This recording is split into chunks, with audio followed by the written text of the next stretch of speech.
Welcome. My name is Raja Choudhury, and for the next 12 sessions, I'm going to guide you into the esoteric and deeper meanings of Swami Vivekananda's teachings that you just experienced in the film you watched.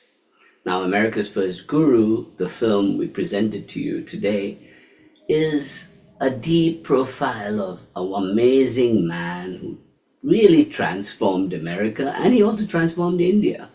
And that too at a time when no Indian was able to travel freely anywhere in the world.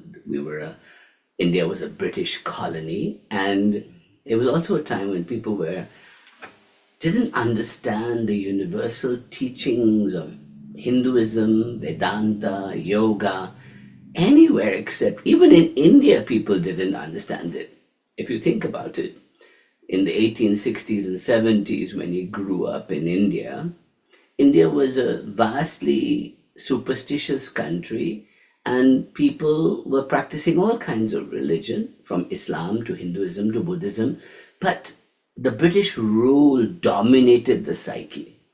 Now, in Calcutta, where he grew up, a group of intellectuals and mystics came together to explore in Hinduism the universal ideals that could be a balanced counter to the new Christianity that was making headway into India with missionaries and the British rule.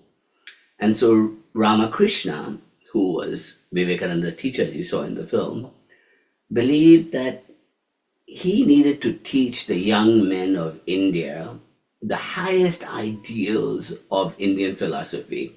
And this is what we call Vedanta, this universal teaching that inside you is a divine spark, and that spark is the same spark as the spark behind the whole universe.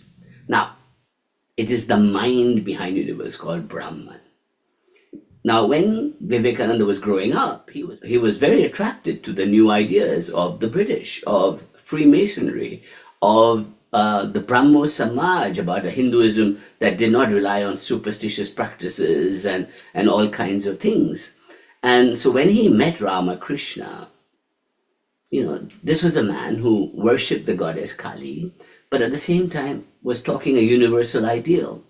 And this attracted him because he had a devotional part to his nature, as we see with the teachings of Bhakti Yoga, but he wanted to teach a universal ideal for young men and women of India, for the world to understand that Hinduism was not just some superstitious, savage religion that the people of India followed. He really wanted to bring about a revolution. So when Ramakrishna initiated him and gave him the insights into wisdom that he got, the scene where he discovers these insights, when Ramakrishna touches him with his foot, let's look at that for a second. I found him sitting deep in meditation. There was no one with him. He was in an ecstatic mood.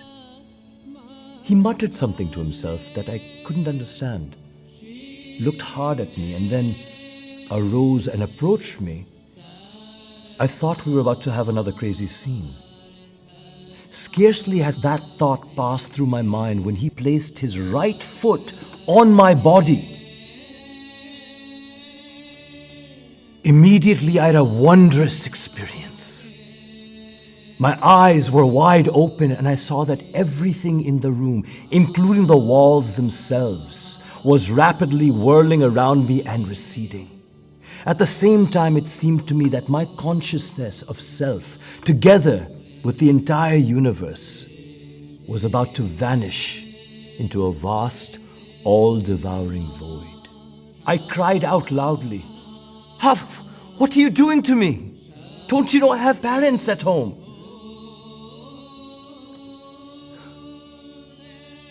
When the master heard this, he gave a loud laugh. Then he touched my chest with his hand and said, "All right, let it stop now. It needn't be done all at once. It will happen in its own good time."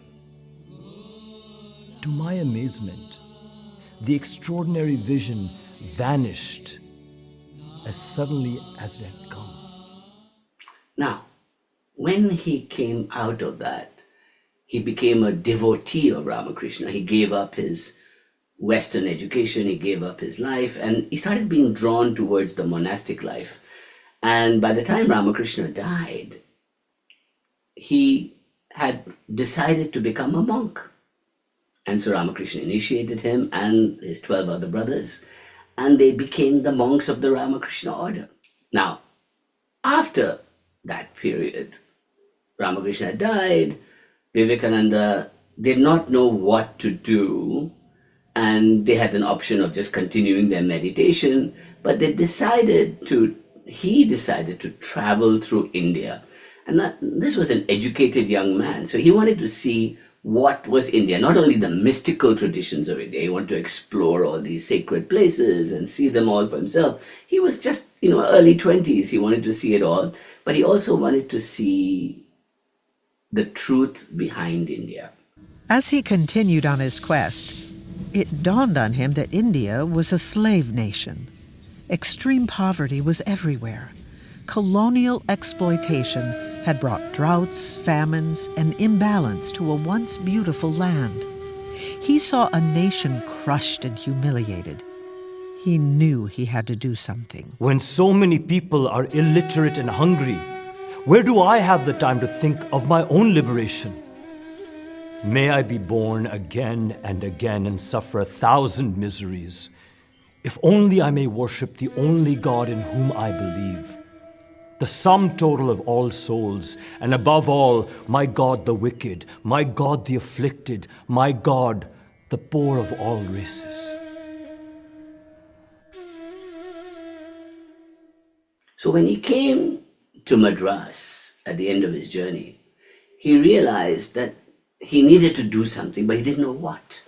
And so when he met the young people of Madras, what he realized was that there was something he could do. He could go to America and not only share the message of Vedanta and yoga that Ramakrishna had inspired him and taught him and given him the knowledge, but also raise awareness in America for India's plight and bring back money, know-how to help the Indians. Now, this was a huge idea. And so when he comes to America, just look at the adventure he had. He comes to America, he stands up at the Parliament of Religions, and the first thing he says is, Sisters and brothers of America,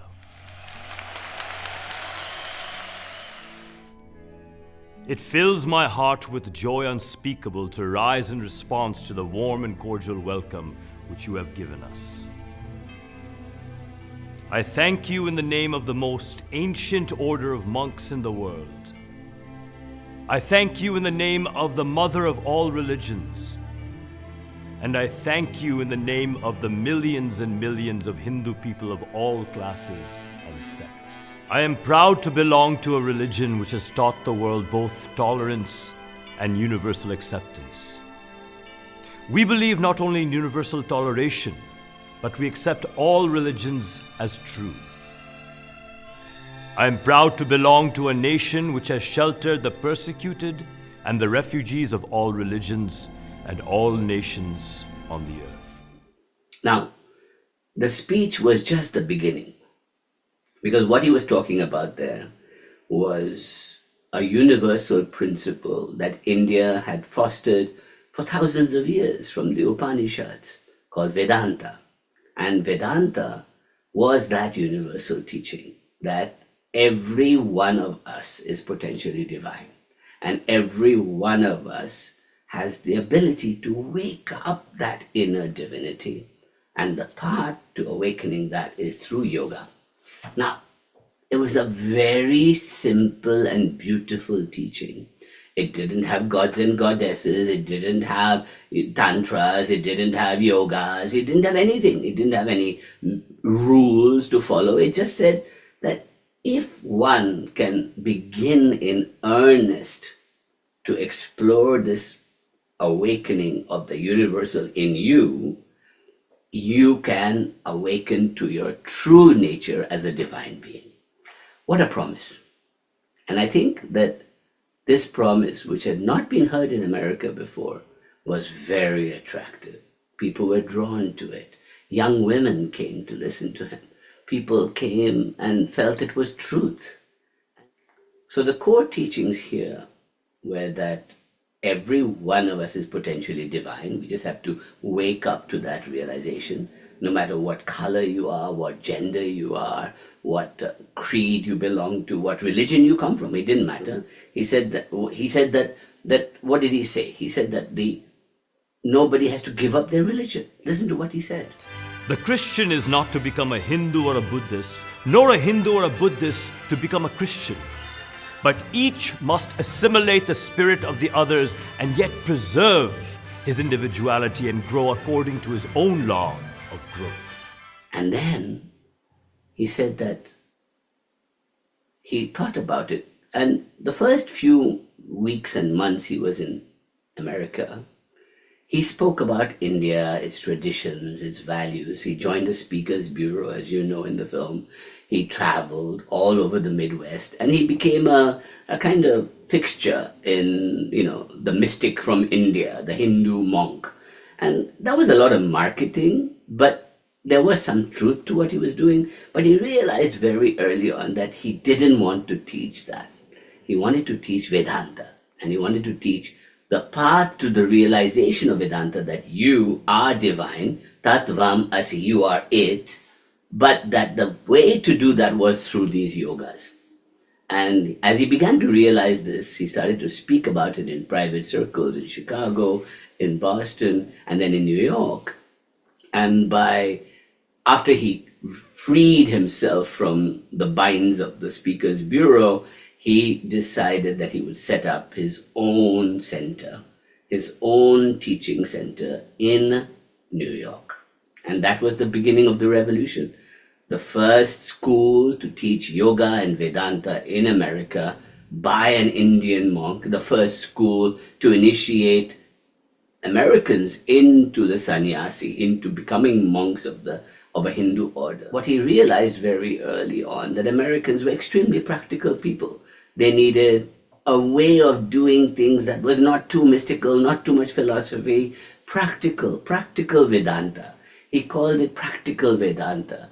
In fact, today we refer to it, Swami Vivekananda called it Vijnana Vedanta. That means a Vedanta that allows you to live in the body, in this world, doing your job, your career, your efforts, your family life, everything, but at the same time remaining mystical and opening up yourself to the possibility of a universal existence. And I think that this was the key teaching that he brought about.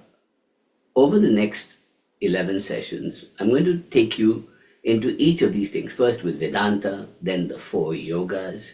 We'll start with Bhakti, we'll look at Raja, we'll look at Karma, and then finally we'll look at Jnana Yoga and the path of contemplation, the meditative path. And I'll talk to you about how you can live the teachings of Swami Vivekananda in your life. I hope you'll enjoy this journey with me for the next few hours. And as we do this together, come, keep notes, write down everything you're thinking about, look at the practices involved, meditate on it, think about it. One of the teachings of Vedanta is that you have to think about it after you hear me speak about it or him speak about it. You have to then contemplate it and meditate and think about it. And then you have to realize it through your own inner meditation. So I'm going to teach you this path, and I'm going to try and explain it to you. And if this works for you, Swami Vivekananda's teachings will become a part of your life. And it doesn't matter whether you belong to a Christian tradition or Hindu or Buddhist or Muslim, it doesn't matter. Everyone can practice these ideals that he taught, this Vedanta. Vedanta means the end of knowledge, that he taught that the end of knowledge is to realize that you are divine. And the way to do it is through the 4 yogas. And we'll look at that together. So come and join me for the next few hours, and let us explore these deep ideas that Swami Vivekananda taught together. Blessings.